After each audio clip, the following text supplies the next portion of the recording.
سلام زخبركم تخاتلتي ميرونسات نلوم عن تدما قرب زحاس كون نطفات اللوا بانكزاري مالتي نلوم يخنزاربو لدلينا زلنا بزعبا عالمنا مالتي عالمنا كمزي تكاتلو زلهم كاب زغدده ناب زبا اسغصات خدلو زل عمت يمسل اذا دما اتخساب حجي عالمك تكدلو زصنحت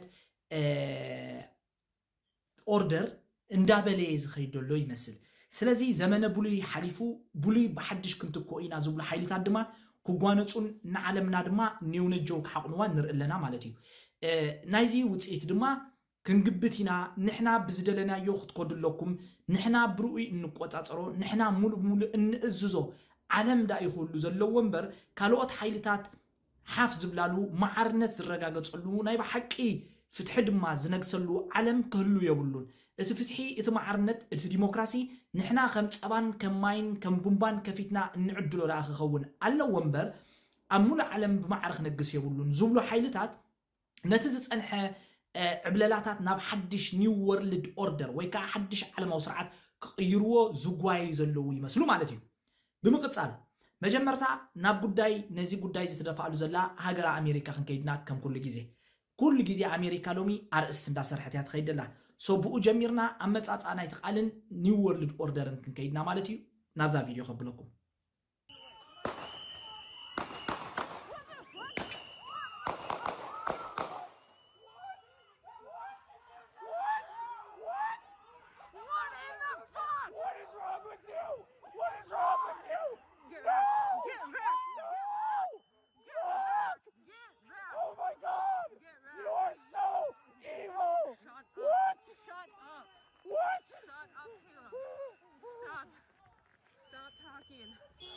They have just shot a man. They shot that guy. I know. Oh my God.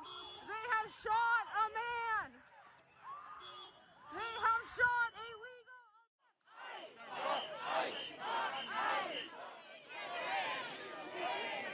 Be ashamed of you. You think you're here because of immigrants.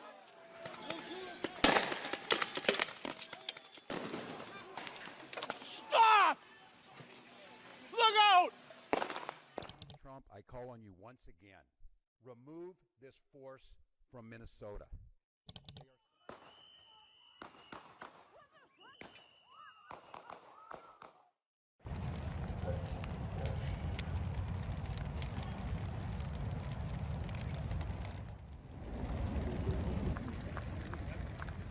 اوكي ابز فيديو خمريكم زلكم بتعامي زسدمم نعلم اغريمو زلو اب امريكا زكايد دلو غفا اب لعلي سدتنياتات ورقت زيبلهم بزبل غلباب زنصاصره نزيغاتات اكو زينحسي نختريو زسنبد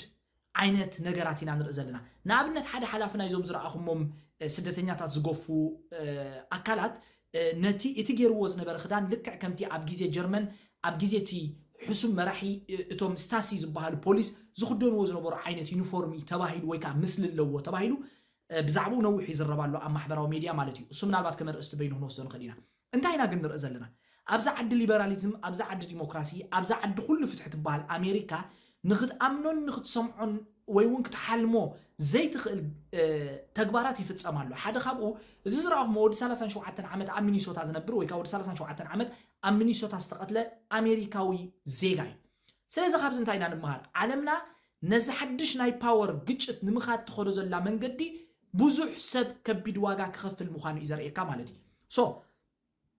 እዚ ግን ኣብ መወዳእታ ናበዩ ዝመጣጠር ዘሎ ንዝብል ሕቶ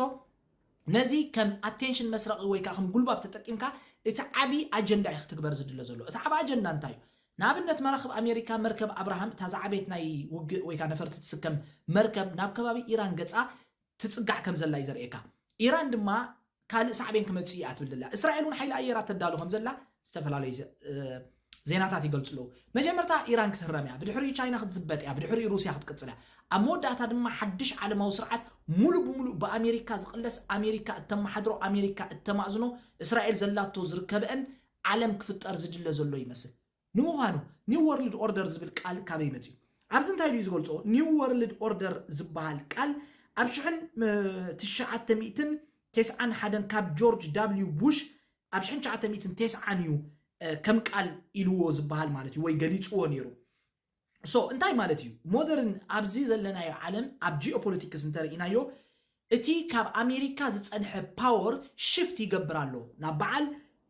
ቻይና ሩስያ ኤሮጳ ኢንዲያ ካልኦት ሪጅናል ፓወርን ማለት እዩ ስለዚ እቲ ዝጸንሐ ፓወር ወይ ከዓ እቲ ዝጸንሐ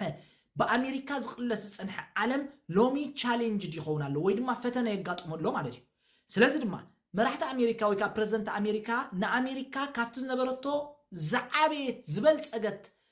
ንምግባር ብዝብል ዕላማ ንኣሜሪካ ናብ ዓዘቕቲ ዘእትዋ ዘሎ ይመስል ማለት እዩ ናይ ኣሜሪካ ጽልዋ እንታይ ተቐይሩትና ናይ ኣሜሪካ ጽልዋ ስቲል ጽልዋ ኣለዋ ኣሜሪካ ግን ድማ እቲ ፓወር ቻሌንጅ ድዩ ብዙሓት ሃገራት ነዚ ፓወር እዚ ቻሌንጅ ይገብሩ ኣለዋ ማለት እዩ ቻይና ቴክኖሎጂካልን ኢኮኖሚካልን ተዓብላ ተርዲኻን ለኸዶ ሩስያ ሚሊተሪ ፓወር ብግቡእ ተሃንጽ ኣላ which is ኒኩለር ሓይሊ ባሕሪ ካለ ዝኾነ ነገር ማለት እዩ ሶ ካልእ ኣብ ግሎባል ኢንስቲትዩሽንስ ወይ ከዓ ኣብቲ ዓለማዊ ትካላት ስርዓታት ዘሎ ትራስት ድማ እንዳጎደለን ፈርከሽከሽ እንዳበለን መጽ ኣሎ ከምዚ ዝረኣናዮ ኣብዚ ሓለፈ ትራምፕ ዝገበሮ ማለት እዩ ካልእ እቲ ዝገርም ኣብዚ ሓድሽ ዓለማዊ ስርዓት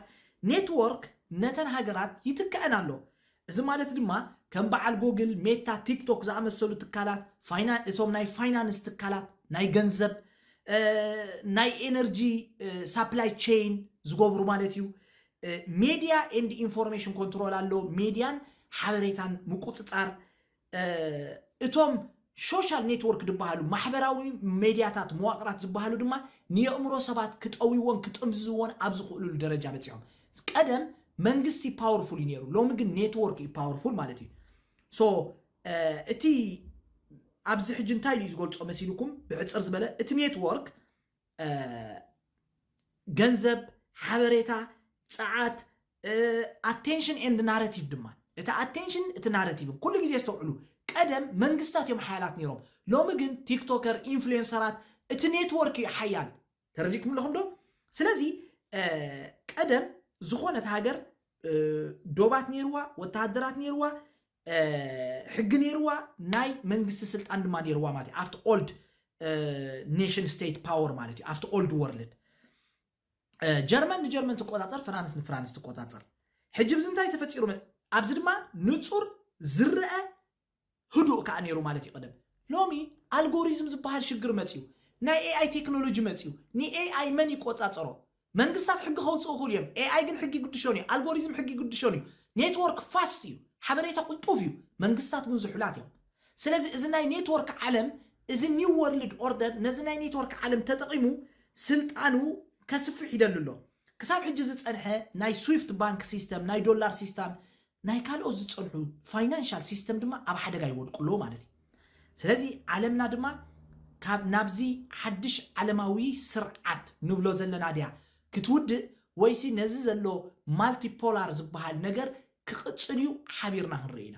እቲ ዝዓበየ ንምሃሮ ነገር እንተሎ ግን አልጎሪዝም ዝበሃል ነገር ኩለኻ ከተስተውዕሉ ኣለካ አልጎሪዝም ማለት ኢንተርኔት እዚ ናይ ኢንተርኔት ማዕበላት ማለት እዩ ብሕፅር ዝበለ ሎሚ ቲክቶክ እዩ ንናሬቲቭ ዝቐርጽ ዘሎ ሎሚ ብቲክቶክን ፌስቡክን ጎግልን ጌርካ የእምሮ ደቂ ሰባት ተቆርጾ ማለት እዩ ሎሚ ሰባት እንታይ ክገዝኡ ኣለዎም ብኢንተርኔት እዮም ዝንገሩ ኪትካት ኢልካ ተተዛሪብካ ንኣብነት ቴሌፎንካ ናይ ኪትካት ኣድቨርታይዝ የምፀልካ ስለዚ ንስኻ ኪትካት ኬድካ ትዕድግ እቶም ኣድቨርት ዝገብሩ ትካላት በትናትካ ንስኻ እትብህጎ እንታይ ከም ትብህግ ሰሪሖም ከም ትገዝኦ ድማ ይገብሩኻ ማለት እዩ ስለዚ ወል ዓለምና ናብ ሓድሽ መድረኽ ትኸይድ ኣላ ከምቲ ኤሎን ማስክ ኢልዎ ዘሎ ምቅልቃል ናይ ሮቦት እውን ይመጽእ ኣሎ እዚ እውን ርእሱ ዝኻለ ካልእ ቻሌንጅ ክፈጥር እዩ ስለዚ ፓወር ሽፍት ይኸውን ኣሎ ዓለም ናበይ ክትውዲኣ ድማ ሓቢርና ቀሲልና ከም ትኽእሉ ግዜ ዘለኩም ክንዕዘባ ኢና ዓለም ግን እቲ ዝጸንሐ ስርዓት ብኒው ወርልድ ኦርደር ወይ ከዓ እቲ ዝጸንሐ ዓለማዊ ስርዓት ብሓድሽ ዓለማዊ ስርዓት ንምትካእ ከቢድ ዝኾነ ጥምጥም ዝጀመረ ይመስል ኣብዚ ጥምጥም እዚ ድማ እታ ብኢኮኖሚን ብቴክኖሎጂን በልጽጌ እትብል ቻይና ድያ ክትዕወት ዋላስ እታ ሚሊታሪ ፓወር ኣለኒ ትብል ራሽያ ክትዕወት ወይስ እታ ንዘመናት ብኢንስቲትዩሽን ጌራ ብባይቶ ጸጥታዊ ድሕራት ሃገራትን ካልኦትን ጌራ ፓወራ ኣረጋጊጻ ዝጸንሐት እንኳ ሓያል ዓለምና ኣሜሪካ እታ እኳ ብመራኽባን ወተሃደራታን ንሙሉእ ዓለም ከቢባ ዘላ ኣሜሪካ ድያ ክትዕወት ወይስ እቲ ንዓኣ ዝፈታትን ዘሎ ሓድሽ ሓይሊ እዩ ክዕወት ሓቢርና ክንዕዘቦ ኢና ማለት እዩ እቲ ዝበለፀ ክንብሎ ከነስተውዕለሉ ዘለና ግን ዓለም ትቕየር ኣላ ህልው ኩነታት ኤሮጳ ይኹን ኣሜሪካ ድማ ብየማናውያን ሓይልታት እንዳተዓብለለ ንመጻእን ውሕስነት ደቂ ሰብን ሓደጋ እንዳኾነ ክኸይድ እዩ ሊበራሊዝም ዝያዳ ትማሊ ሎም ክፍተን እዩ ሃገራት ኤሮጳን እቶም ዲሞክራሲያውያን ኢና ዝብሉ ኣካላትን ንዲሞክራሲ ኣጽኒዖም ቢዮም ክሕዝዎ ወይሲ እንታዮም ክገብሩ ሓቢርና ክንሪኦም ኢና ሊበራሊዝም ቆይሙ ክቅጽል ድዩ ወይሲ በቶም ጽንፈኛታት ተሳዒሩ ዓለም ናብ ምልክ ገጻ ክትከይድ እያ ሓቢርና ክንሪኦ ኢና ዓለም ናብ ዳግማይ ኩናት ተሸሚማ 200 ወይ ድማ 300 ወይ እውን ጠቕሊላ ንድሕሪት ንዘመናት ድያ ክትምለስ ወይስ ነዚ ጉዳይ እዚ ኣመሓዲራ ዲሞክራሲያውያን ዓወቶም ቀጺሉ ሊበራሊዝም ከም ዘለዎ ቀጺሉ ዓለም ብርግኣት ክትቅጽል እያ 2026 2027 ነዚ ነገራት እዚ ክንሪኦ ኢና ማለት እዩ ስለዚ ኩላትና ኣብ ዘለናዮ ግን ንእግረ መንገደይ ከም ሓሳብ ኣበየናይ ሃገር ኣለኻ ብዘይገድስ ኣብ መወዳእታ ካብዚ ንመሃሮ ነገር ውሕስነትካ ዓድኻ እዩ እንተዘይኮይኑ ኣብ ዘለናዮ ሃገር ከም ሪፓብሊካን ናይ በዓል ትራምፕ ዝኣመሰሉ ኣካላት እንድሕር ኣብ ስልጣን መፂኦም ንሕና ይኹን ደቅና ንሕና ይኹን መጻኢና ውሕስነት ከም ዘይብሉ ስለዚ ዜጋ ኢልካ ኣይትደቅስ ተቐቢሎም ንኦም ኢልካ ኣይትቕሰን ዓዲ እንድሕር ደኣ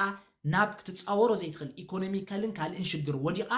ግዳይ ዘይትኾነሉን ታሪክ ኣብ ልዕሌና ዘይድገመሉን ኣብነት የለን ስለዚ ኣብ መወዳእታ ክንድዝኸና ርሕቀት ከድና ስደት ጊዜያዊ መጽንሒና ዳ እምበር ዘለዓለማዊ መንበሪና ጌርና ክንሓስቦ የብልናን ደጊም ንውሕስነት ደቅናን ንመጻኢናን ኣፍታ ሓመድና ወይ ድማ ሓመድ ቁሒምና ዝዓበናላ ሃገር ከመይ ጌርና ንምለስ እንዳሓሰመና እንዳኸፍኣና ከመይ ጌርና ኣብ ዓድና ለውጢ ምፂና ንደቅናን ንመጻኢናን ናትና ንብላ ሃገር ነጽንሓሎም እናሓስበሉ ጊዜ ይመስል ትራምፕ ነዝን ወዲ ከምዝን ካሕስበና ስልጣን ዝሓዘ ይመስል ኣብ ኣሜሪካ ሎሚ ሲቲዘን ዋላ ሲቲዘን ከይተረፈ ብኣይሲ ዝበሃሉ ክቕንጸል ኣብ ጎደና ወይ ከዓ ክቕተል ርኢና ኣለና እሞ ደቂ ዓደይ መጻኢና ካብዚ ከምዝሓይሽ እንታይ መረጋገጽ ኣለና ይቐኒልይ